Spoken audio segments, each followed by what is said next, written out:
সবাই জানো বর্তমান সময়ে বাংলাদেশে স্পোর্টস টুর্নামেন্টের কতটা হাইপ রয়েছে। তো এই এত হাইপ থাকার কারণে তোমরা কিন্তু সবাই টুর্নামেন্ট খেলতে চাচ্ছ, কিন্তু বাংলাদেশে অফিসিয়াল টুর্নামেন্ট কিন্তু খুব কমই আসে, আর আনঅফিসিয়াল টুর্নামেন্ট তো কেউ দিতেই চায় না, যদিও বা দেয় তোমরা সেখানে সুযোগ পাও না, কারণ স্লট লিমিটেড থাকার কারণে। এই জন্য তোমরা সুযোগ না পেয়ে কি করো, বাংলাদেশের বিভিন্ন টুর্নামেন্ট অ্যাপস বা ওয়েবসাইটে চলে যাও টুর্নামেন্ট খেলার জন্য। আর এইখানেই তোমরা সবচেয়ে বড় সমস্যায় পড়ে যাও ট্রাস্টেড ইস্যু নিয়ে। দেখা যাচ্ছে তোমরা এমন একটা অ্যাপসে টুর্নামেন্ট খেলতেছো যেখানে তোমাদের কোনো প্রাইজ পুলি দেওয়া হয় না, তোমরা অনেক সময় প্রতারণার শিকার হয়ে যাচ্ছ। তো গাইস, আজকের পর থেকে তোমাদের ট্রাস্টেড সমস্যা নিয়ে আর কোনো চিন্তা নাই। আজকে আমি তোমাদেরকে এমন একটা টুর্নামেন্ট অ্যাপসের সাথে পরিচয় করাই দিব যেখানে তোমরা একদম ট্রাস্টেড ভাবে এবং খুব সহজে টুর্নামেন্ট খেলতে পারবা। হ্যাঁ, তো গাইস, এই অ্যাপসের লিংক কিন্তু আমাদের ভিডিওর কমেন্ট বক্সে পেয়ে যাবা। এটা কিন্তু বর্তমান বাংলাদেশের মধ্যে one of the best tournament apps বলতে পারো। তোমরা এখান থেকে একদম ট্রাস্টেড ভাবে টুর্নামেন্ট খেলে ভালো কিছু করতে পারবা। তোমরা কিন্তু যেটা ভয়েস প্রথমে শুনে আসলা ওইটা ভয়েসের সাথে এটা ভয়েস এক ফোঁটা মিল নাই, কেন কি ওটা আমি কালকে রেকর্ডিং করছি আর বৃষ্টির কারণে অর্ধেক রেকর্ডিং করতে পারিনি। ঠিক আছে, বাকিটুকু রেকর্ডিং করতেছি আজকে।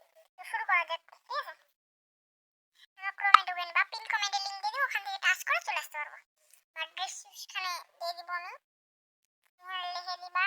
ঠিক আছে, আমি তোমাদেরকে দিয়ে দিব, ওখান থেকে তোমরা পাই যাবে, সার্চ দিলে পাই যাবে। এখানে চলে আসবা, তারপরে ডাউনলোড অ্যাপিকে লেখা আছে, এখানে ডাউনলোড অ্যাপিকে টিপবা। আছে, তারপরে এইখানে যেখানে খেলা অফিসিয়াল পাচ্ছ এখানে টিপে দেওয়ার পর ফার্স্ট এইখানে দেখাবে মিডিয়া ভাই, এখানে আছে যাদের নেটওয়ার্ক ফাস্ট হবে তাদের ডাউনলোড হয়ে যাবে। ডাউনলোড এই গেম। ঠিক আছে, ডাউনলোড এই গেম এই যে ডিটেইলস এর ডাউনলোড শুরু হয়ে গেছে। ঠিক আছে, ডাউনলোড শুরু হয়ে গেছে। আমি ডাউনলোড ম্যাচটা কাটে দিয়ে আবার ঢুকছি। এই যে আমার আপডেট দেখাচ্ছে, কেন কি আমার আগে থেকে ডাউনলোড করা আছে, তাও আরেকবার দেখাচ্ছি করে ইনস্টল করে আবার। ঠিক আছে, তোমাদের আরেকবার দেখাচ্ছি ইনস্টল কিভাবে এই করতে লাগে হবে।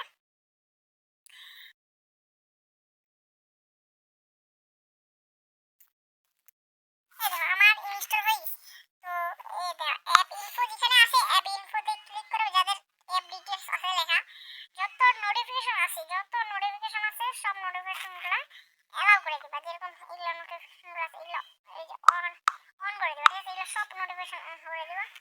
যখন গিভওয়ে ম্যাচ হবে তখন এগুলোর জন্য নোটিফিকেশনগুলো তোমার এখানে আসে, এগুলো তুমি সব নোটিফিকেশন অন করে দিবে। গিভওয়ে ম্যাচ হবে তখন অন করতে হবে। ঠিক আছে, ঠিক আছে, এই যে আবার তখন আমি ঢুকলাম এখানে ঢোকার পর একটু লোডিং নেবে, তারপর ঢুকাই দিবি। ঠিক আছে, তো আমি লগ আউট করে তোমার দেখাচ্ছি যে কীভাবে সাইন ইন করতে লাগে। এই রেজিস্টার অপশন আছে, ফোন নাম্বার একটা নাম দিবা, ভালো লাস্টের সংখ্যা দিবা কিন্তু, তারপরে ইমেল ক্লিক করলে ইমেলটা হয়, যেটা একবার লগ ইন করা হয়নি কোনো ইতে। একটা ফোন নাম্বার দিবা, ট্রাস্টেড ফোন নাম্বার যেটা তোমার কাছে থাকবে, আর একটা পাসওয়ার্ড দিবা, একটা রেফার যদি থাকে রেফার করে দেবা। সাইন ইন যাদের আগে থেকে করা আছে তারা দিতে পারবে, আমার করা আছে আমি করা দিচ্ছি। ঠিক আছে, ফরগেট ইওর পাসওয়ার্ড, মানে যাদের ফরগেট হয়নি কিভাবে ডাউনলোড করে